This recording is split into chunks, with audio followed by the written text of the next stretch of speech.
Hello, I'm Susan Sharples, and I'm here with my videographer, James Sullivan, the director of the Stanley County History Museum.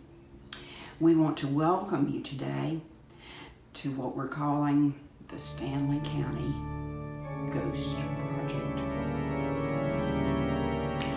Any coincidence between this and the memorable, well-done, best-loved film, The Blair Witch Project, is that purely coincidence? I do need you to know that everything we tell you here today is true, except the things that are obviously false. One of the first stories comes to us around Christmas time, when one of the volunteers was bringing a school group to visit. The things on display in the house at that time were toys from the late 1890s and 1900. There used to be a ramp for wheelchairs up the porch. She brought the class up that ramp, and as she walked past the window of the parlor, she noted that the trains were all moving. There had been several electric trains set up in the room there, and the trains were moving with lights on, lights flashing at the crossings and things like this. And she was so pleased to find that someone had come in ahead of her and turned things on so that the children could be immediately drawn in. She brought them in, came into the room here, which is known as the parlor.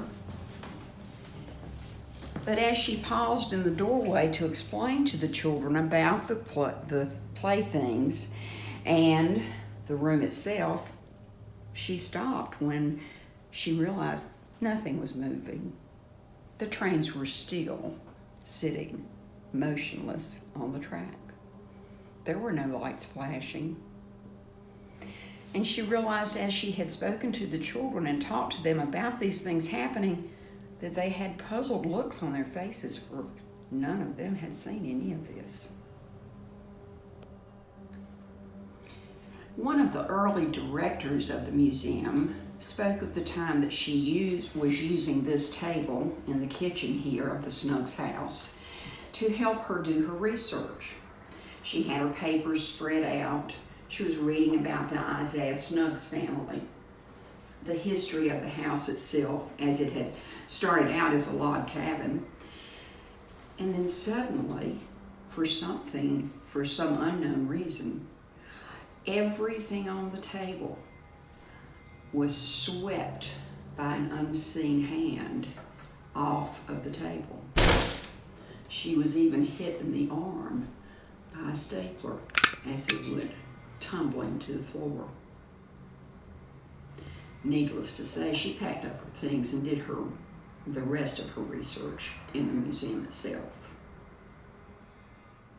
There is a purpose behind what might look like an untidiness to this room. It is hoped that when you come here that you will see the different layers of life that has been lived here. It started as a log cabin, and then it was plank, and then the wallpaper was brought in, and they've even managed to preserve a section of it. Here we have a reproduction of the rope bed, and the fact that it's a reproduction is especially wonderful because then you can actually touch it.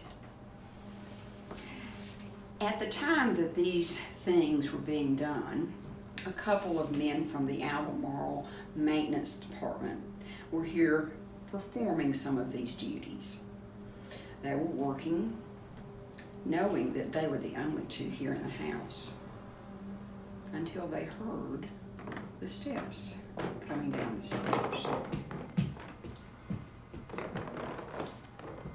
They stopped their work, stepped outside, looked down the hall, and saw a figure in gray